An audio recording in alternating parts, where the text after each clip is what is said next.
Fatima Parker is someone else who knows how to be positive. Hello, Fatima. Oh, hello, Jonathan. An acceptance campaigner.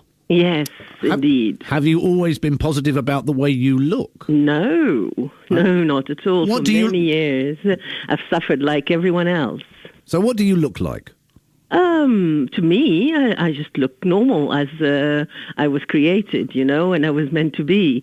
But to the beauty industry, the diet industry, my doctor, the world, I'm fat and ugly. Yes, you see, even though it is not true, but this is the idea they teach us. This is what is embedded and fed day in, day out, and every minute and everywhere you look. It's true, actually. Yes. And how did you get to the stage where you're at now, where you're positive?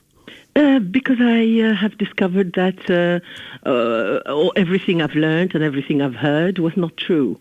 It was all motivated by greed, control, and billions and billions of pounds for industries that benefit from making me and millions like me miserable. Where does our unhappiness come from when we look in the mirror? I mean, I said earlier to Andy, this feature was kind of inspired by the way I thought I looked when I did Children in Need. You look very beautifully, sexily, mainly gorgeous. I love you, but that's not true. It is true. Is it? It is true, yes, it is.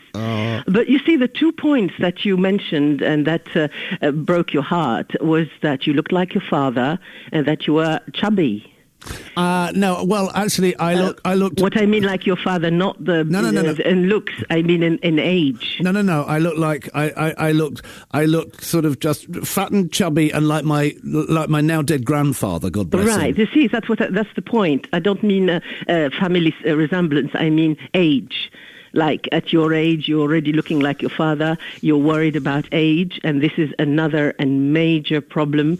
That if we are old, we pass our sell-by date, and we are useless to society. And of course, not thinking about love or marriage or anything like that, which is wrong too, because our hearts don't die. We love until we die. We have feelings, and then the other. I mean, this is a major thing. All of us will suffer from it because thin, fat, you always worry about getting old and being, signed off. And then fat, which is as well a major thing. So tell me... Fat and thin people worry about, and thin people a lot as well now. So Fatima, just tell me, dare I ask, what size are you? I told you last time. I mean, that's for your new listeners. I'm considered by my GP as morbidly obese, or anyone over BMI 30, which is about, I think, 10 stone or something would be considered obese. But I think I'm in the 16, 17 stone. But you are comfortable with yourself now. Yes, very much so. And you campaign about this. But I do, yes, because the thing is, what worries me and many people like me are that the young people now will suffer like we suffered. I've had a wasted life as far as worrying about. Like if I'm fat, no one would love me. I wouldn't get married, which was not true. Fat, I will not live for, over the age of 40 or 50. I mean, there's an article that was out yesterday saying, if you're fat, even if you're healthy or active, you're going to die, which is as well a lie. And many things like that. I would like to see young people enjoying their lives. So do you still get negative comments about the way you look from other people, or do you... No, they do, because they see your attitude.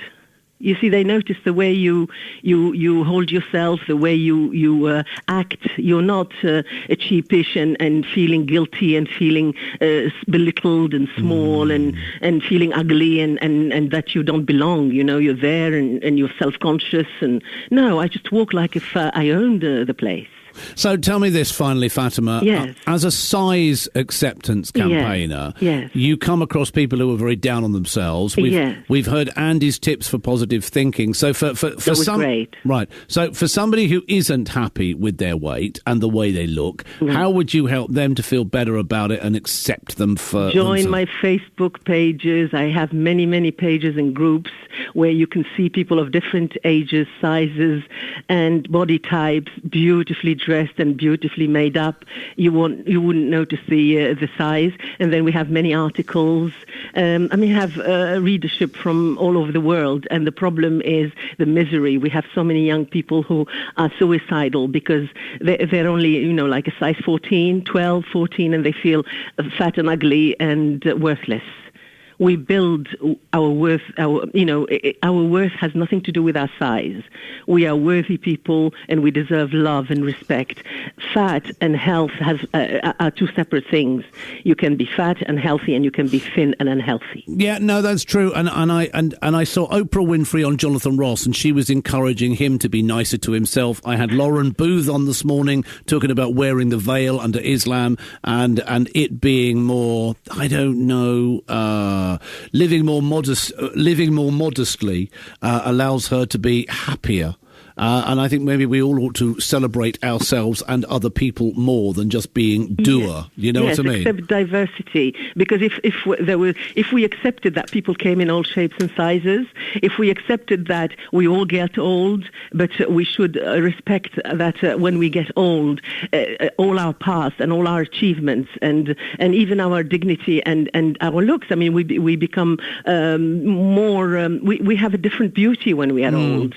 So we have to accept that it's our it's different stages in life, and we respect our elders, so that then we take off this ageism and the pain that we get on